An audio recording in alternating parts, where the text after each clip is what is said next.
Hello guys, welcome to altitude math. இன்றைக்கி நம்ம multiplication பற்றி பார்க்க போகிறோம்.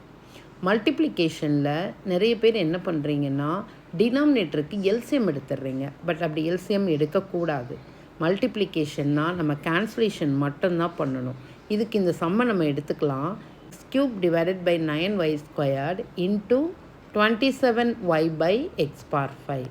இதை நம்ம எப்படி கேன்சல் பண்ணலான்னு பார்த்தா, நியூமரேட்டரில் இருக்கிற ஒரு வையும் டினாமினேட்டரில் 2y இருக்குது. y² means 2y. ஸோ இதில் ஒரு வையும் கேன்சல் ஆகிடும். இங்கே 3 times 9 3s are 27, 1 9 is 9. X எப்படி கேன்சல் பண்ணலான்னா, இதில் 5 டைம்ஸ் இருக்குது. டினாமினேட்டரில் இங்கே 5 டைம்ஸ் இருக்குது, இங்கே 3 டைம்ஸ் இருக்குது. ஸோ நம்ம இதை எப்படி கேன்சல் பண்ணலான்னா, இதை நியூமரேட்டரில் x³ இருக்குது, டினாமினேட்டரில் x⁴ இருக்குது. ஸோ இதை கேன்சல் பண்ணோம்னா இங்கே நம்மளுக்கு 2ன்னு சொல்லி கிடைக்கும். இது ஃபுல்லாக கேன்சல் ஆகிடும். ஸோ இதை எப்படி எழுதலாம் அப்படின்னா, 3 டிவைடட் பை x²y. இப்படி தான் நம்ம கேன்சல் பண்ணணும். இதுக்கு எல்சிஎம் எடுக்கக்கூடாது. இன்றைய நாள் இனிதாக அமையட்டும்.